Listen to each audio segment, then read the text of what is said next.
Ladies and gentlemen, it's now time for our first panel, Euro-Asian Trade, Unlocking the Power of Sustainable Markets.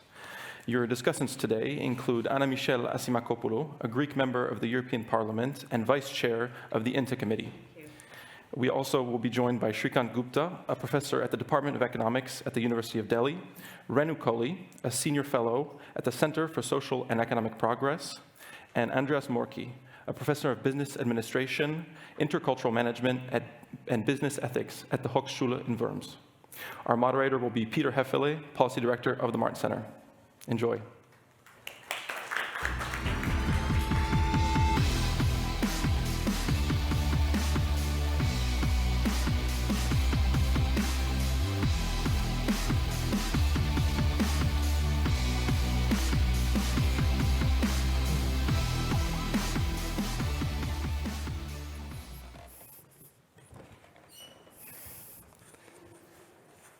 So, good morning, ladies and gentlemen, dear President, dear friends, colleagues. Warm welcome also to the first panel on the Euro-Asia Trade, Unlocking Power of Sustainable Markets within the new format of our Global Synergy Conference. I'm very delighted to be here on the panel with 4 renowned speakers. Thanks for having accepted our invitation, and I will introduce you briefly in a second. As our event is also live streamed, I would like to welcome, of course, all people around the globe, I hope, who are watching us and following this debate. We start with a 5-minute short introduction based upon some questions I have already sent to you. But let me start with some first remarks. You know, the Green Deal is the fundamental transformation of the European economy towards climate neutrality. It's the largest major project of the outgoing Commission, and it's one of 3 big projects. The next are the digital space here, creating Europe as a digital space, and of course, in more recent times, the European pillar of defense and security. These are the major big issues. Well, we are facing challenges, but we are not alone, as President, you mentioned. Asia is also facing fundamental, and Latin America as well, fundamental challenges on its way to modernize its societies and economies. The price for this economic rise, as we have lived in Asia many years, is very high in terms of environmental damages, social inequality, and unbalanced development between rural and urban areas, just to name a few things, not so unknown, by the way, to Europeans as well. And in many countries, and in Asia in particular, the state had been very dominant in terms of developing, or at least trying to develop. So we have to discuss, indeed, the role of the state, of the enterprises, and of course of the society, which is an important issue, and ask whether there's enough space to flourish, to contribute with ideas and innovations. We start with looking into the trade dimension. It's the major issue. We all know that EU trade relations are one of the most important things. If we talk about European Asia policy, it's mainly trade and economic policy. That is part of the story and the problem, by the way, that we have a very economic-based perspective. We bring in, and I'm glad to have you all here, that we have different perceptions, and I think this is something, President, you mentioned that perceptions matters really. We are often living in our Brussels European bubble.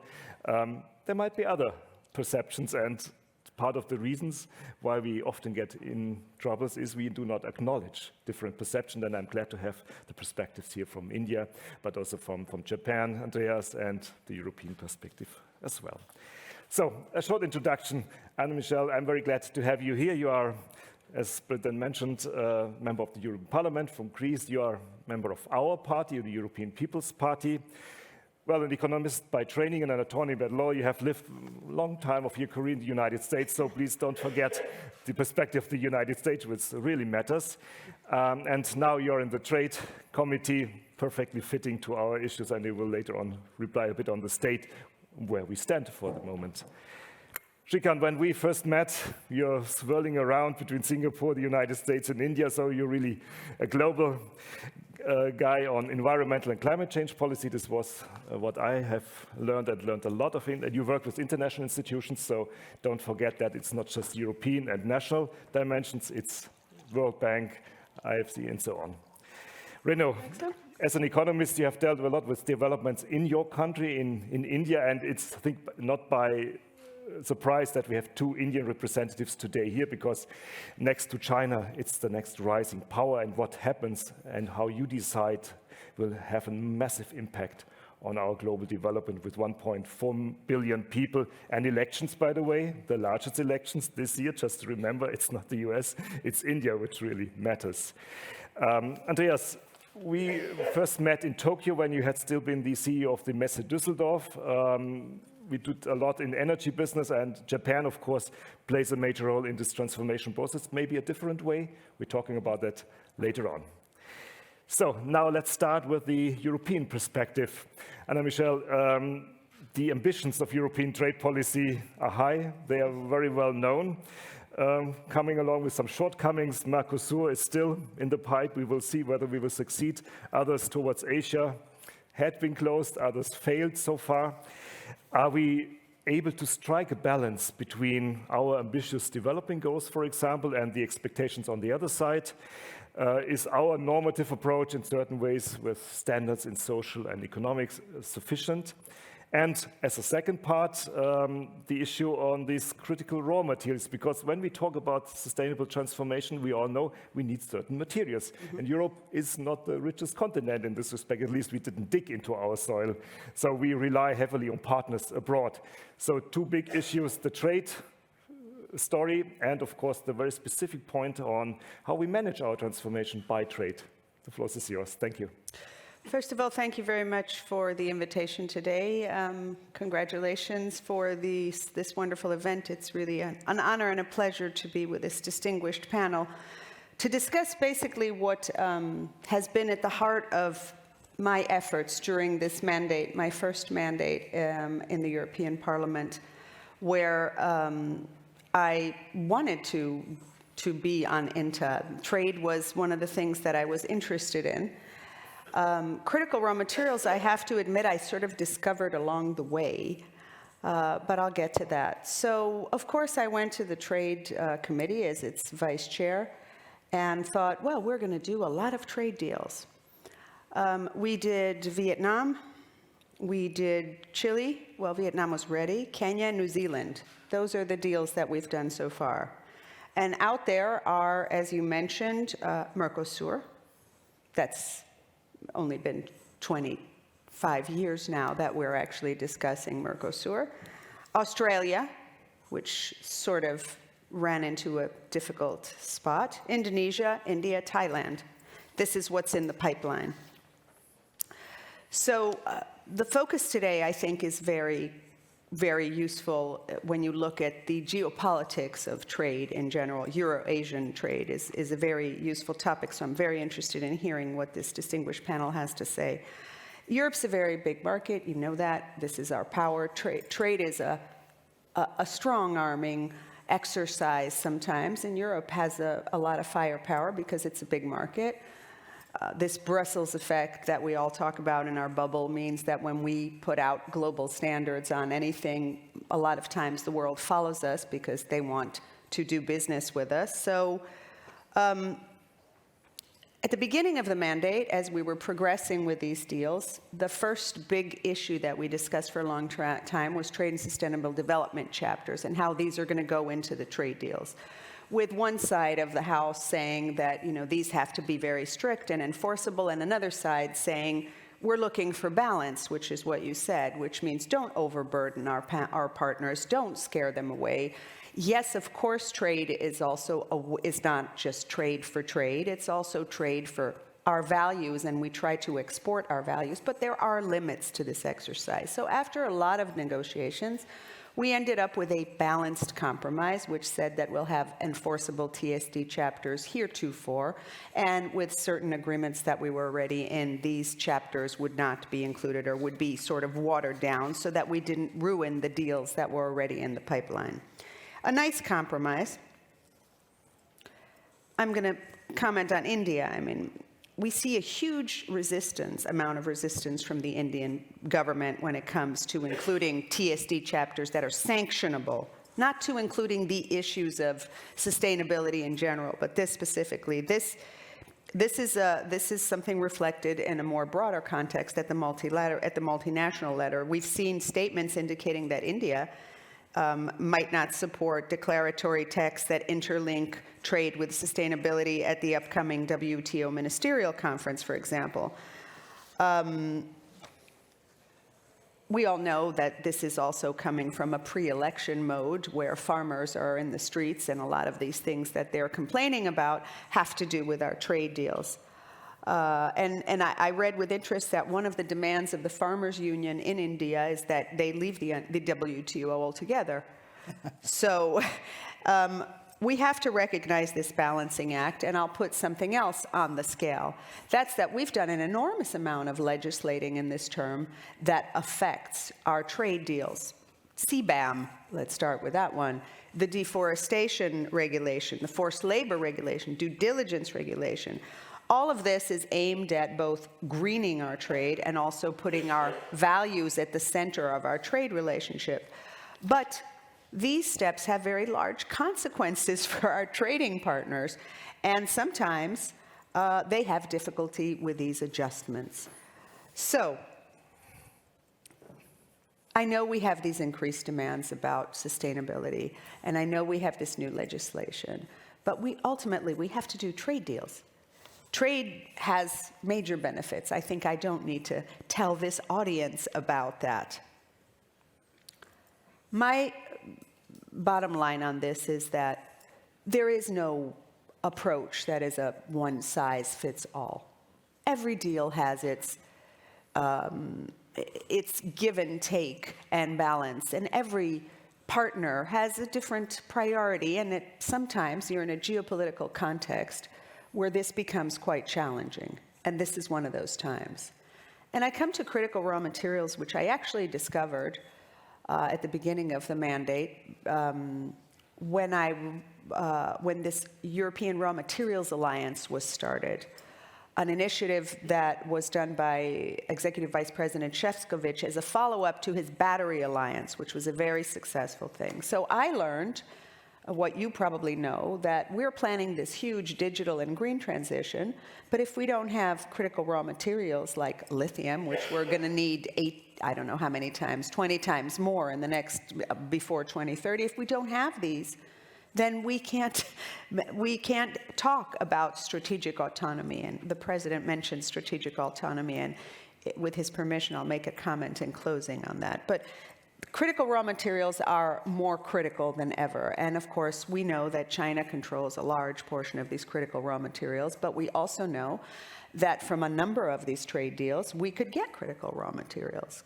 There's only two ways to do this. Either you mine them in the EU, that's one issue, and the Critical Raw Materials Act that we passed as legislation deals with, let's say, facilitating that in a way, and then we have our trade deals. Australia is a great place for lithium. Mercosur countries are a great place for, everybody knows about this. So for me, this has got to be an issue that we take into account when we talk about trade. And I'll close by saying that the big picture has been, as the president said, that we are focusing on what we call Europe's strategic autonomy. I don't know what that means exactly, and different people give it different definitions in the bubble, but I'll tell you that, I always fall back on I know I don't sound Greek, but I am Greek, and autonomy is a Greek word. It's a word that comes from aftos, which means self, and nomos, which means law. So literally what it means is to be autonomous is to make your own rules. Well, that's certainly something that we have an advantage at in the European Union through our Brussels effect. But when we make rules about trading, we have to take into account who's the person or country that is across the table from us. And we have to do exactly what you propose. Unify our visions to unlock our sustainable realities. So thank you for giving me this opportunity to share my thoughts with you today. Wonderful, and indeed, a good point to you, Shreekant. You lived in many places, not only in your home country, India, in the United States, sometimes in Europe, and in Singapore, so you had different regions and experiences. And what Anna Michelle mentioned, the perception, the other side of the table is very much important. We failed in many ways, and this is, by the way, the purpose of this exercise today, to get a better view on it and to see where options for cooperation are there. So tell us a bit more, how is Europe perceived? For a long time it considered itself as a role model. Maybe this has changed. I just read an interview this morning with the presidential candidate of Indonesia. They are going to vote, by the way, as well. It's 250 million people. And they say, we don't need Europe. Au final. So this is a harsh message we have to deal. I think he is wrong, and it's pre-election time, dealing with farmers and peasants as well. But nonetheless, there is a point we have to deal with. So is Europe needed at all? Are we out of the story? Thank you, President. Thank you, Director Peter, Director Tommy. I've been here 24 hours, and I have learned a lot about the Martin Center. It's so impressive with such a small group. The kinds of things you're doing is actually very impressive. So congratulations, and thank you very much for having me here and being part of this distinguished panel. Let me first, we are living in the age of the Anthropocene. And if we take a slightly holistic view of our blue planet, let's start from there. So for example, when India was the president of the G20 last year, the Prime Minister talked about a Sanskrit word called Vasudev Kutumbakam. The world is one family. So let's start with that perspective. We all know that 2023 was the warmest year on record. We know there are lots of extreme weather events. We know that the planet is headed towards several tipping points. So I think that's the context in which we must start thinking about the world. We must start thinking about EU versus the rest of the world versus the EU, that we are all in this together. And if we don't act together, we will sink together. So I think that perspective, geopolitics is important, strategic relations are important, but we do need to understand that the climate challenge is a very existential challenge for us. And above all, we really need to address this, because if we are not able to meet the climate challenge, we are going to be in great trouble.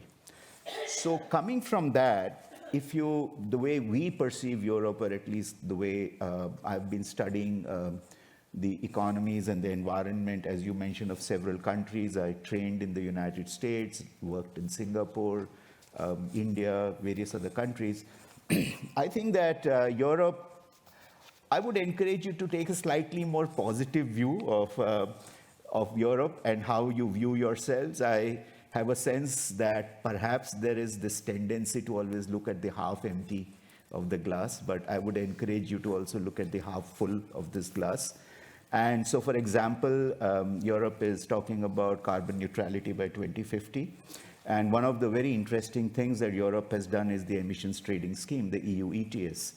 And this is something that is quite impressive. Of course, the EU ETS has several problems and shortcomings, but again, you can always look at the half-empty glass, but you can also look at the half-full glass. So, for example, the EU ETS market is something like over 750, 800 billion euros, which is the global carbon markets is something like 900 odd billion euros. So the EU carbon market accounts for more than about 89, 90%. So one of the fundamental tenets of economists when we talk about this existential challenge of climate change is to establish a carbon price which reflects the social cost of carbon. And EU, I believe, has led the way. The United States, of course, was the first to use markets in general for emissions control like SO2. But then, as we know, in the United States, it's always this kind of, on again, off again when it comes to a lot of these climate policies.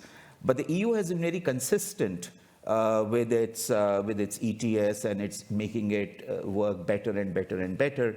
And in the first phase, as you all know, there was a 37% reduction in emissions from the power and industry sector thanks to the EU ETS. And today, the ETS price is something like 90 euros per ton, which is actually very, very impressive. Of course, there are distributional considerations, and it's not always very popular if you think of rising electricity prices and so on.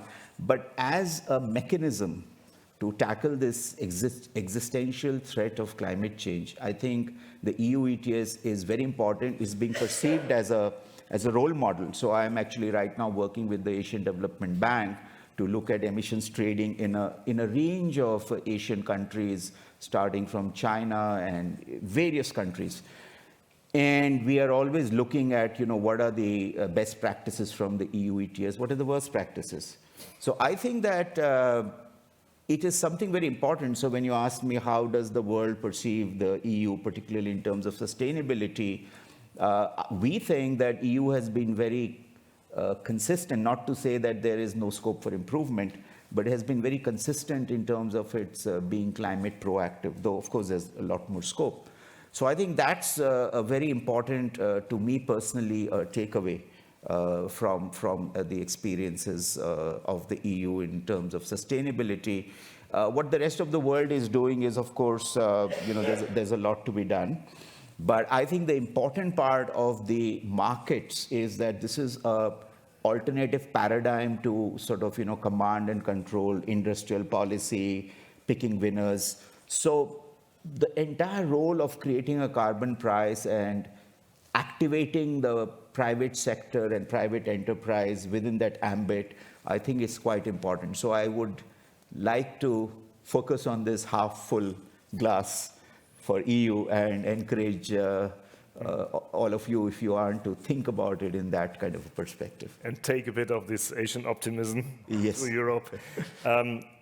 Staying with the issue of markets, because the first panel is indeed looking into economic instruments. We have a lot of regulations, but we have to emphasize, of course, the power of markets. And Renu, I remember the debate in India, domestic, first of all, to open, to break the very harsh clouds and hindering economic activities in India. We had massive progress. I think the last 20, 30 years had shown what market forces can do in India. But it depends on progress, for example, in your home country with 1.4 billion people, and how you will transform your economy. Any efforts here in Europe are null and void if we have no partners such as India being on the same track. So tell us a bit, where do you see the biggest bottlenecks in your country, but in the region as well? And what are the actors we can really rely, not only the state, definitely? Thank you all at Martin Center for inviting me and giving this opportunity. Delighted to be here, and very thought-provoking discussions we've had yesterday and today as well. Looking at the bottlenecks from India's perspective, in the current setting and in the last 5 years, I think one of the biggest one is of increased protectionism worldwide, not just in India, but India has also been raising tariffs and becoming more protectionist. And that is a big bottleneck because it is creating uncertainty on all fronts. There is also another bottleneck which is related closely to trade, and particularly as far as India-EU trade is concerned, is the lack of partnerships.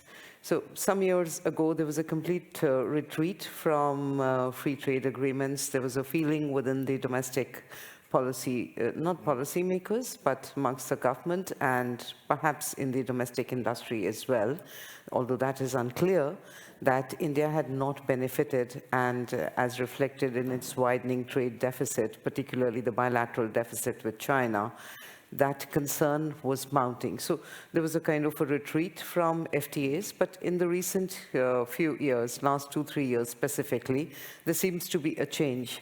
And now India is trying to secure FTAs. That does not mean that it has come to the India-EU FTA so far, and I will come back to that shortly in more detail. Another bottleneck is the fact that India's growth model itself has been changing, but there is no clarity. It's unclear as to how and what exactly is the economic structure. Along with this increased protection, domestic protection is increasing too. There is greater concentration at the top amongst the industry, and the reliance as to how that will harness or synergize with the overarching objective of sustainable growth and job creation, which India is aiming to secure through an industrial policy of sorts, which is production-linked incentive schemes for certain, now it's 14 sectors, but to increase exports, boost export-led manufacturing, gain competitiveness. It is not clear how those two merge together with the growth structure that it is emerging. We are not clear as yet about the growth model itself. So on that front, the biggest concern is that the competitiveness losses seem to be continuous, and one of the biggest measures of that is its trade deficit, particularly with China, when the increase in tariffs started from 2017-18 onwards. It was quite product specific, particularly the low quality cheap goods imports, which were flooding the Indian market, but then it has been increasing. But at the same time, it does not seem to have had any effect, because India's production-linked incentive scheme is actually providing incentives ranging from 4 to 6%, which is the studied product-specific competitiveness gap vis-a-vis some of the East Asian countries and ASEAN members. So that does not seem to have had any effect, because the bilateral deficit with China continues to widen. The third is the hesitation to go in for large partnerships, particularly it stayed out of the RCEP with the ASEAN. There, amongst the Indian economists, there is a prominent section which argues that it is not good, because ultimately these tariffs are coming upon intermediate goods, inputs, and they're making exports more expensive, and therefore the exports less competitive. But it is, so far there has not been much change. There are some signs that there might be some rethinking on the ASEAN and the RCEP partnership. But I think if you look at the overall context of the world, then there is so much trade fragmentation going on. And coming to the India and EU FTA, which has been in the pipeline for more than a decade, and it seems that some of the problems are insolvable. If you keep agriculture out of it, then I think it narrows down. But then there is automobile sector, cars, for example. So what do you do looking ahead? And how can these bottlenecks be addressed? There is a lot of resentment, I would say, or anger about the CBAM. But at the same time, I also find that while it is called greenwashing, green protectionism, and trade barriers in another form or in another substance, etc. There is a response both from the state and from the domestic industry, particularly steel. About 0.25% of steel exports come to the EU. And so there is a lot of concern amongst the steel producers of losing competitiveness. So the response is at 2 or 3 levels. One is that India has established its own exchange trading mechanism, and ultimately, I think the ultimate objective eventually is to align it, to harmonize it with that of the EU. The problem is of the pricing, and how does it happen? So that is one thing. The domestic industry, also the steel sector, for example, is individual producers. We note there are about a handful of 4 or 5 large producers. They are establishing variously carbon capture mechanisms, battery storage facilities, carbon capture storage facilities, and so on. However, the main bottleneck there would be a switchover in technology from blast furnace to that of the electric furnace, and that is an expensive proposition. So, and the last bottleneck, before we can discuss CBAM later in detail, the last one is that of the private investment deficit. India needs investments, for sure. It also needs, one of the objectives is to this China +1 strategy and to try and attract as much as of the relocating firms' business, global manufacturing firms into India. But it's losing out. It's losing out to Vietnam. And I think less than 7% of production in the iPhone, Apple's iPhone has been, it has succeeded in getting to the country. And in part, the reason is that market access is not ensured, unlike Vietnam, which has been very quick and responsive in securing markets through trade agreements. So that is a very big bottleneck, I would say. The second part of your question, if you can just repeat. It was more about the actors. You mentioned already private investment. Yes, yeah. So, if I have the time and if I have not overshot, then let me just say about the prominent actors. Of course, the state is one of the biggest actors as far as trade is concerned, because in terms of regulations, in terms of investment climate, in terms of giving certainty, because investments have a very, very long horizon, at least for 2 decades. If anybody's setting up a steel plant or a FDI into, say, automobile sector, or even any of the new sectors like, say, battery swapping technologies and so on, you have to have a very long investment horizon. So there is a lot of uncertainty. It's not just from the government side, which is in terms of regulations and which direction. I think the direction towards green net zero is quite sure and certain. In at least two-wheelers, we can see a shift to EVs, and from ICE to EVs is happening. But at the same time, I think that what is happening is that, am I audible? Because I feel, yes. feel the mic slipping. Okay. So what is happening is that in terms of the actors, I think the actors are also the ones which are outside the country.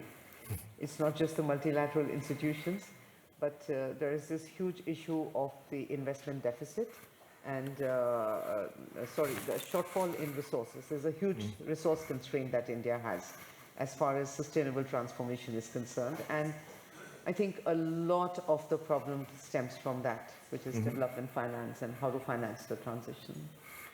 That remains a topic to be discussed better. But Andreas, often I think underestimated, even unknown, Japan has set its own ambitious transformation goal. They call it differently. They speak about Society 5.0, for example. But the basic idea behind, as far as I know, are more or less the same. And that could be a good platform, of course, for aligning our initiatives, both highly industrialized, most advanced technologies in the world. What is different in terms of the Japanese approach, and are there lessons indeed to be learned here in Europe? Thanks, Peter. First of all, thanks for the invitation. Thanks, Martin Center. This is impressive what you do here, and I'm very happy to be a small part of that, and to learn and to discuss. But if we talk about, and your question and the topic is sustainability, let me line out the 3 pillars of sustainability and what Japan does here to do this, and when we start environmental, economic, and social sustainability. Let's start with the economy, because Japan has to do something to stay on track, stay in business, right? So India is growing tremendously, neighboring China is growing. Where is Japan going? What can Japan do? And the first thing is diversification of investment. So lower the dependency on China, which is still the largest trade partner, 20% import, 21% exports, I guess. So diversification of investment, diversification also in trade is one point. The Japanese government has clearly defined innovative technologies where they want to stay in trade, where they want to sell the technology that is, for instance, new materials. This will be linked with new technologies, medicine, which is linked to another focus of sustainability, the demographic change, and clean power. And this is where the ecological aspect kicks in, because Japan is heavily depending on imports of oil and all these resources. So the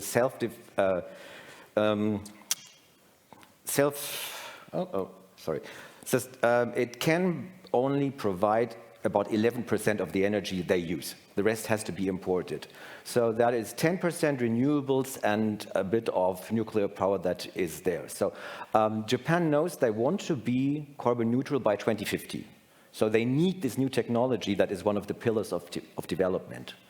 And there is a good history of technology development in Japan. We know the cars, the first hybrid mass-produced car was produced by Toyota. So there is a good history of developing technology, and they will still do this, hopefully in collaboration with others, so they can then sell the technology worldwide.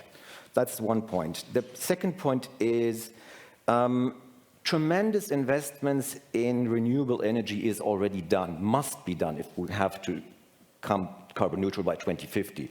So there is an increase in solar power installation by 16% per year, for instance. That is quite interesting. There is offshore now being seen as a new way, and this is also a way where European companies can invest and sell in Japan their technology. And then there is the third pillar of sustainability, which is social sustainability. So Japan is quite good in coping with one challenge, that is demographic change again, using technology. So developing technology to help, because they do not really go for labor migration, they sort of put technology on the table. That is one point. And another point in social sustainability from my experience, 18 years in Japan, is that the Japanese are quite strong when it comes to acting together. So if you think of the earthquake in 2011, so there were shutdowns, there was no nuclear power plant in Japan working. People were accepting that only every second elevator or escalator was running, that there were no lit up billboards in Tokyo. People were acting together. So that is something we could learn, how to get people do things together. And another point is, if the Japanese population wants to do things, that can happen. So think of the use of, or think of recycling. The high ratio of PET bottles, for instance, in Japan, almost 90% are recycled without any deposit on this. It's simply because people are used to doing this, which has a long history, even in the Edo period before 1860. Tokyo had, or Edo had, a system of recycling. So if we look at Japan, we can see, from my perspective, once, how to involve the population. That can be done. And we can see technology exchange. You were talking about CCUS, right? Carbon capture, utilization, and storage. Something Japan must do, because when they want to be carbon neutral in 2050, they must decarbonize their industry, and they will probably have to use or to store the CO2. So I guess an exchange of technology from both sides is also possible. We have some good storage technology in Europe, like thermal storage for industrial use, that could be used in Japan. So we should be open in terms of technological exchange and in terms of how the population reacts on changes. Mm-hmm. Great. Back to the technology issue as well. We talked, Renu, you talked about external actors which massively influenced the path. There's another big, I would say, eagle, not the dragon this time, the elephant we have already here in the room, but it's the eagle, the US eagle. And we cannot talk about a transformation without having a perspective on the US. And Anna Michelle, having lived a large part of your life and professional life in the US, and Shreekant as well, I would like to ask you both, bringing the US perspective into as the third big pole of our global trade system. Anna Michelle, would you mind to have some thoughts on that? Well, yes, I'm the product of a transatlantic love relationship, so I have an incentive in seeing it last. But when I got here, you know, people were in the post-traumatic stress syndrome of TTIP, so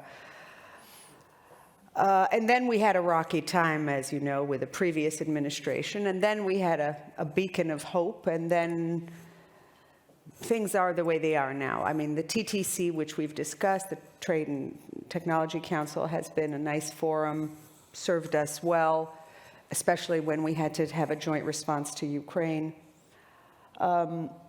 Steel and aluminum, we're kicking the can down the road constantly, and we're all staring, I think, into the abyss at the prospects of the next elections. So it's a complicated relationship, but we all know how important it is. I don't need to throw out figures to this audience in terms of trade, in terms of services, and in terms of values and geopolitics in a very complex world. So patience going through the rough paths, and I guess serenity in dealing with this situation. But I think that we cannot possibly look at our trade relationships with the rest of the world and not say that we have to incorporate this one into our strategic thinking.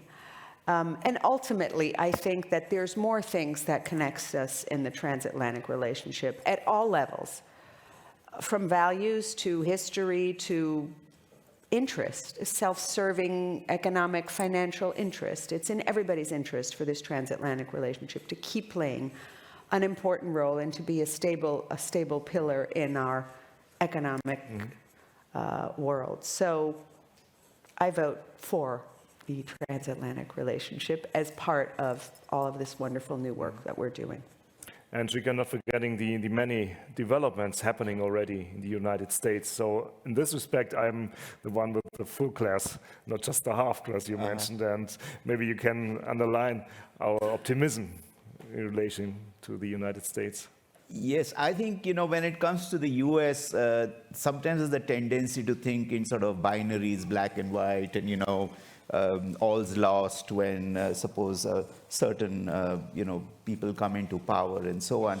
But I would think there are shades of gray. So if you look at sort of the journey of the US with, say, sustainability, from Earth Day and, those sorts of things, I think the US was actually quite a leader in terms of at least internally cleaning up its air and water, and has a very robust system of managing its environment and environmental regulation. And of course, being a market economy, was a pioneer in using markets and harnessing the power of businesses in creating a cleaner environment. So the sulfur dioxide trading and so on and so forth. Europe was at that point much more into taxes, whereas US was doing that. The other thing I think that we all know, but we sometimes seem to forget, is that the US is a very large country with a fairly strong federal structure. So say, for example, California, as we all know, is probably the world's 6th biggest economy if it were a separate country. And California, so for example, even in the dark days of say, the President Trump, there's a lot of happening at the regional level. So for example, California was doing a lot on climate change. If you look at the states of the New England area, Vermont, New Hampshire, and Massachusetts, they had something called the Regional Greenhouse Gas Initiative, the RGGI. So there are these green shoots, and I think that all is not lost. Of course, the US has had a very complicated history with climate, particularly. So in international, Kyoto and so on, it didn't really get on board. But I think that there are these areas of optimism where, if you think, it's like I said, there's lots of shades of gray. And again, about the geopolitics and the transatlantic alliance, again, from my understanding, it's sometimes they're in, sometimes they're out, and whether it's, but broadly, historically, I think that engagement has remained. And I would again just say that, coming to sustainability and environment, it's a much more nuanced picture. So for example, as you all know, the Biden administration passed the Inflation Reduction Act. It's a very bizarre name, but a lot of it is really green investment. So the IRA is actually a very, very significant step forward in terms of green infrastructure and green investment. It just has that weird name that's attached to it. So I think some of these things that are happening in the US are regime neutral or regime change proof. And also, if you go below the federal level and look at what's happening in different parts of the US, I think it's not all so pessimistic. Well, with this positive note, I would like indeed now to open the floor to your questions. We have two colleagues with microphones. Keep your comments, your injection very short. Please let us know, of course, where you come from and maybe to whom you are addressing the questions. Who would like to start and break the ice? The gentleman here and further, Federico as a second, please. Hello, my name is Professor Linson, neuroscientist interested in politics and in connecting the dots together. My question is very short. How do you see the role of the BRICS in the future? Thank you. Good. That's an issue, another little elephant always looming around. Federico. The role of the BRICS. press. Yeah. BRICS. Thank you very much, Federico Reo from the Martin Center. Thank you very much. It was a very interesting discussion and panel. I would like to ask you, especially our Indian friends, but everybody would like to pick this up, a comment on the so-called Brussels effect. It's very much talked about also in the scholarly literature, but increasingly in policy-making circles. So this sort of the ability of the EU to unilaterally somehow induce other jurisdictions or private companies to comply with its standards because they want to access the single market. And so the ability of the EU to export its value somehow also through trade agreements to an extent, I mean, FTAs, conditionality, and so on. I mean, from two perspectives. First of all, I mean, how do you see it from India and from the global south? I mean, how big is this effect? Or, for example, diversionary tendencies tend to prevail, trade simply goes elsewhere, or does it really have an impact? And also, how do you assess it from a political and moral point of view? I mean, in Europe, from the left, for example, this is often seen as a kind of neo-colonial posture. You take the moral high ground and you use law, you know, to essentially export your values and impose it on the global south in a nicer way than we used to do it in the past. So how is it perceived in India and in the global south more broadly? Mm-hmm. Thank you. And if I may add something to the question, the case of Japan is quite interesting because Japan is one of the largest donors in development policy. Mm-hmm. They are the largest in Southeast Asia, for example. They have chosen a different approach. Maybe, Andreas, you can also elaborate because this is very closely comparing both approaches, the European and the Japanese, of course. But first, of course, to India. Renu, would you like to start? I'm not really a geopolitical person, but on the BRICS front, I mean, I have followed this when it first emerged, and that the formation of the BRICS was basically on some economic parameters that Goldman Sachs was it, right? So had highlighted in the mid-2000s, and that's when the whole thing came up. Personally, I don't think that BRICS is important at all because there are no commonalities.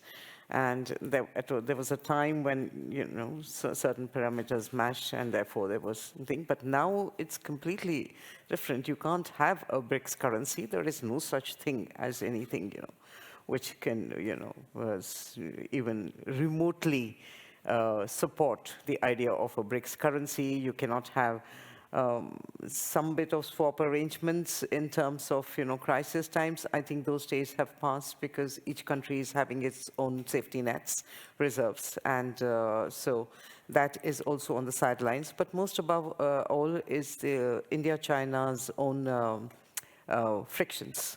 And the fissures are quite deep within the BRICS. So my sense is that it will continue as a group. It has its values, I suppose, in terms of, you know, a bit of muscle flexing or positioning or whatever.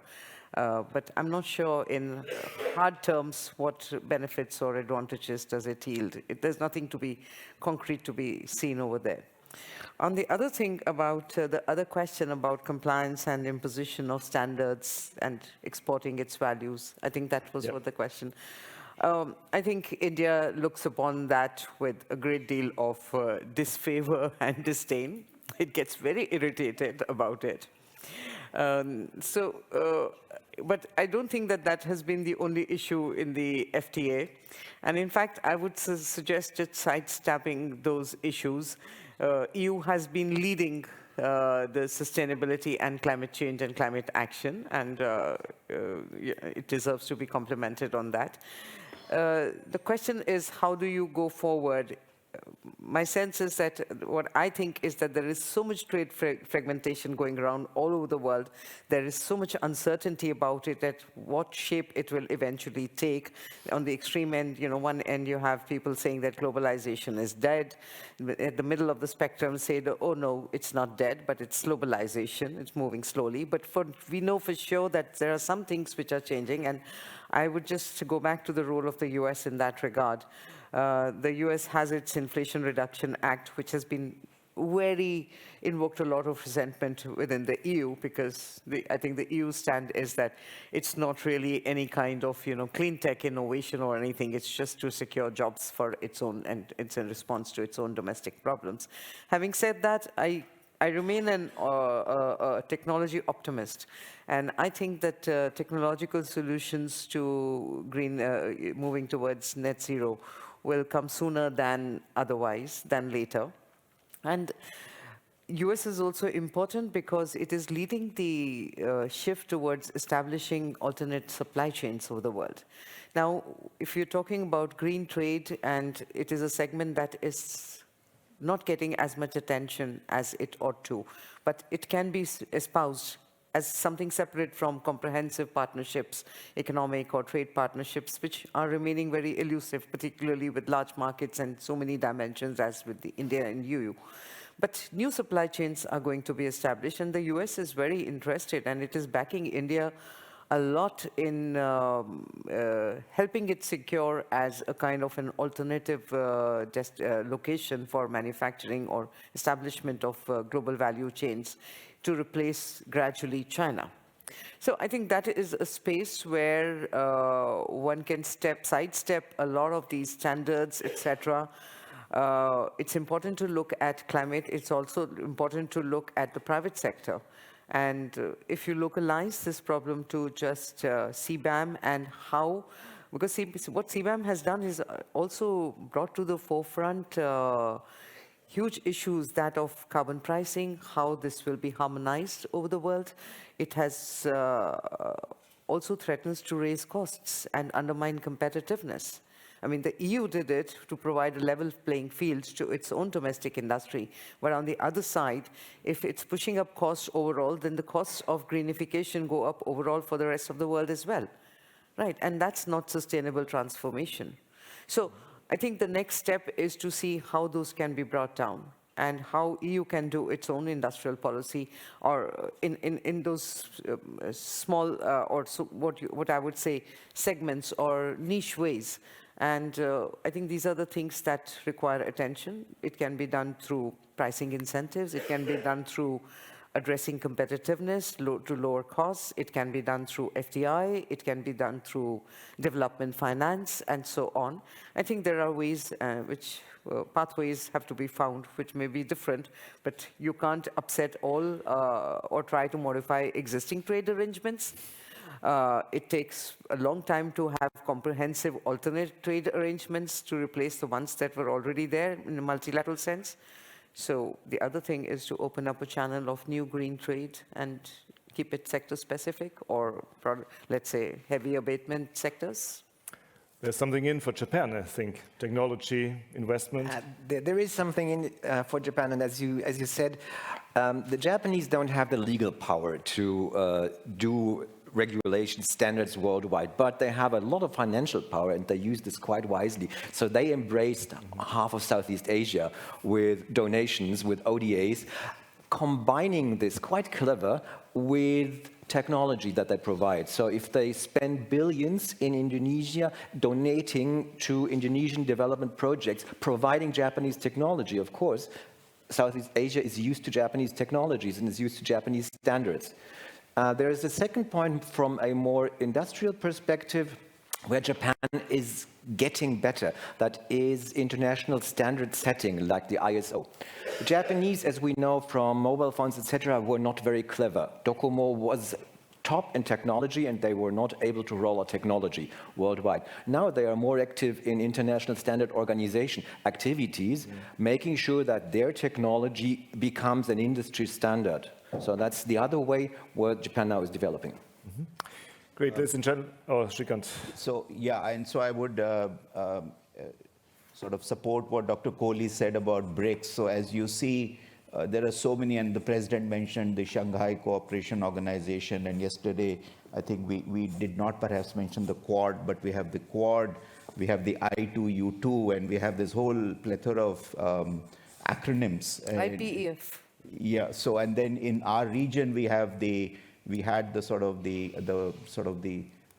stillborn SAARC, the South Asia Cooperation, which didn't quite take off. So now we have the BIMSTEC, which is looking east. So we have all these, and I think all of this has come at the cost of a truly global multilateral order, which I think was something with the word United Nations is hardly mentioned now. So I think there are certain issues there, but I would agree that the BRICS is, there's so many intersecting of these things, so that BRICS is just one of them. And as Dr. Kohli mentioned, the India-China angle sort of has made it very, very difficult to work. But I want to pick up on your question about exporting values, and this is not new. So if you remember the struggles of Africa with the UU in terms of phytosanitary standards, in terms of food products, and then the social clause in terms of child labor and so on. So obviously there is, and I would feel sort of genuine resentment that, you know, these things are being brought through the back door.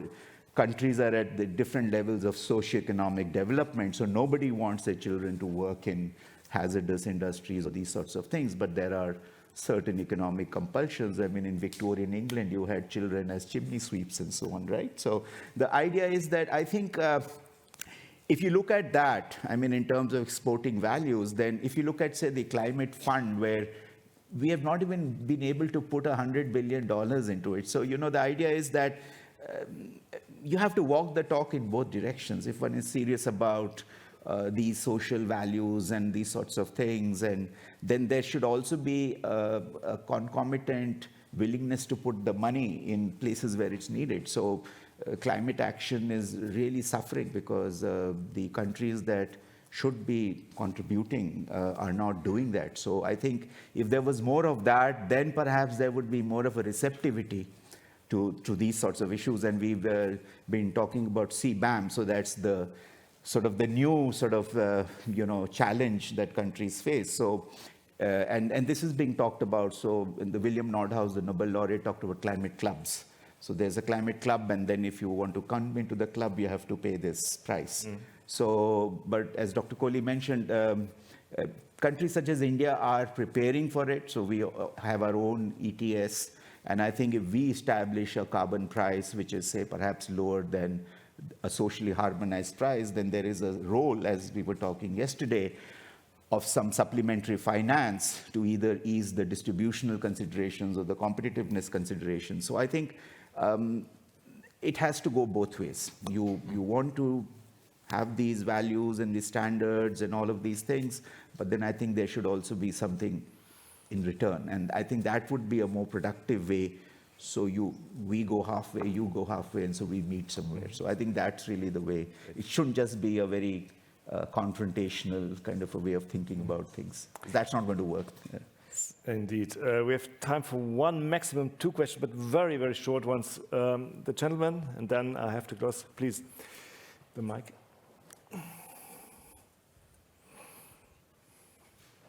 Good morning. My name is Miguel Diaz. I'm retired. You drew attention to the investment deficit in India.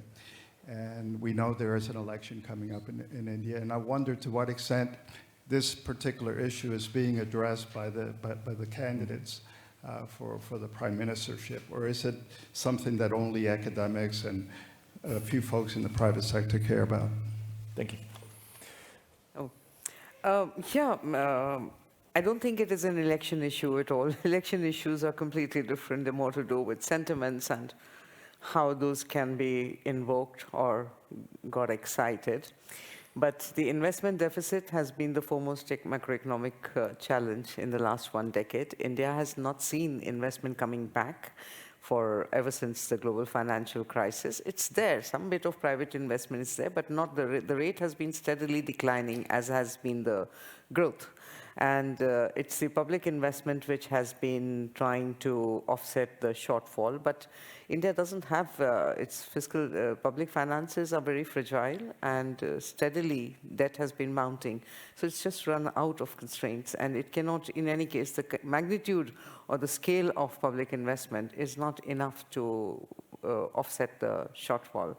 So it's not a political concern, but it's the deficit in demand is, of course, felt on the ground, particularly at a time when we find that even consumption is showing signs of slowing down. And if world growth is slowing, then it's just domestic demand which is in place. Having said that, I think India will continue to grow simply because of its size, and some of the structural factors are so much in its favor.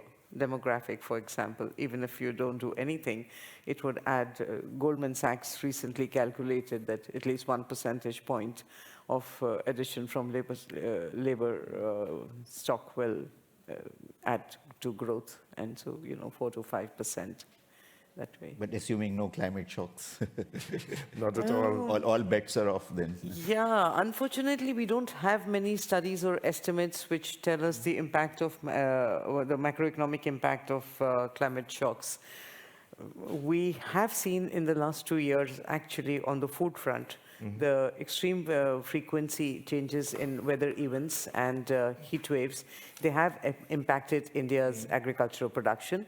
And for the first time last year, because there are 2 wheat producing seasons, we actually had both failures on both fronts. So it has impacted it on a macroeconomic sense as well.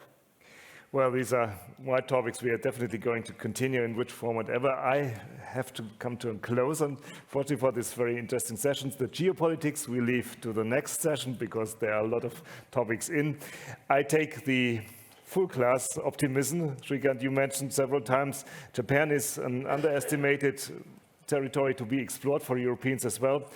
I think we had a good starting ground, triggering a lot of effects. We will continue not only with Southeast Asia and East Asia, but later that day with Latin America, which is the other big partner in. I would like to thank you, of course, for attending and contributing to this, but first and foremost to all of you for having been here with us and hopefully staying with us in extending in the sense of a global synergy conference. Thank you very much. Thank you. Thank you. Thank you.